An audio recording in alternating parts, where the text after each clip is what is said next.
विद्यार्थियों, युगों का दौर पाठ में हमने पिछली कक्षा में पृष्ठ संख्या 58, 59 और 60 का थोड़ा सा आगे का हिस्सा कि भारतीय कला का भारतीय धर्म और दर्शन से इतना गहरा रिश्ता है कि जब तक किसी को उन आदर्शों की जानकारी ना हो, और इसके सिलसिले में इसे पूरा किया था। आइए इसी भाग को आगे बढ़ाते हुए फिर से हम पृष्ठ संख्या 60 पढ़ेंगे ताकि आपकी समझ दोबारा से बन सके। भारतीय कला का भारतीय धर्म और दर्शन से इतना गहरा रिश्ता है कि जब तक किसी को उन आदर्शों की जानकारी ना हो जिनसे भारतीय मानस शासित होता है, तब तक उसके लिए इसको पूरी तरह सराहना संभव नहीं है। भारतीय कला में हमेशा एक धार्मिक प्रेरणा होती है, एक पारदृष्टि होती है, कुछ वैसी ही जिसने संभवतः यूरोप के महान गिरजाघरों के निर्माताओं को प्रेरित किया था। सौंदर्य की कल्पना आत्मनिष्ठ रूप से की गई है, वस्तुनिष्ठ रूप में नहीं। वो आत्मा से संबंध रखने वाली चीज़ है, भले ही वह रूप या पदार्थ में भी आकर्षक आकार ग्रहण कर ले। यूनानियों ने सौंदर्य से निस्वार्थ भाव से प्रेम किया।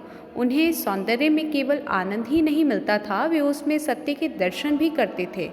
प्राचीन भारतीय भी सौंदर्य से प्रेम करते थे, पर वे हमेशा अपनी रचनाओं में कोई गहरा अर्थ भरने का प्रयत्न करते थे। भारतीय कविता और संगीत की तरह कला में भी कलाकार से यह उम्मीद की जाती थी कि वो प्रकृति की सभी मनोदशाओं से तादात्म्य स्थापित करे, ताकि वो प्रकृति और विश्व के साथ मनुष्य की मूलभूत सामंजस्य की अभिव्यक्ति कर सके। भारत की विशेषता उसकी मूर्तिकला और स्थापत्य में है, जिस तरह चीन और जापान की विशेषता उसकी चित्रकला में है। भारतीय संगीत, जो यूरोपीय संगीत से भिन्न है, अपने ढंग से बहुत विकसित था। इस दृष्टि से भारत का बहुत विशिष्ट स्थान है और संगीत के क्षेत्र में चीन और सुदूर पूर्व के अलावा उसने एशियाई संगीत को बहुत दूर तक प्रभावित किया था। एशिया के दूसरे देशों की तरह भारत में भी कला के विकास पर गढ़ी हुई मूर्तियों के विरुद्ध धार्मिक पूर्वाग्रह का महत्वपूर्ण प्रभाव पड़ा। वेद मूर्ति पूजा के विरुद्ध थे और बौद्ध धर्म में भी अपेक्षाकृत बाद के समय में ही बुद्ध की मूर्तियां और चित्र बनाए जा सके।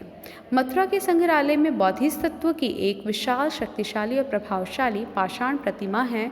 इसका निर्माण ईस्वी सन के आरंभ के आसपास कुषाण युग में हुआ था। भारतीय कला अपने आरंभिक काल में प्रकृतिवाद से भरी पड़ी है, यानी प्रकृति से संबंधित चीज़ें बनाई जाती थी और प्रकृति से संबंधित ही कलाएं थी, जो कुछ अंशों में चीनी प्रभाव के कारण हो सकता है।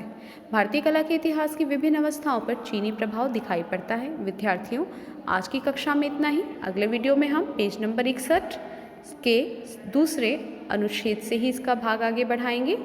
धन्यवाद।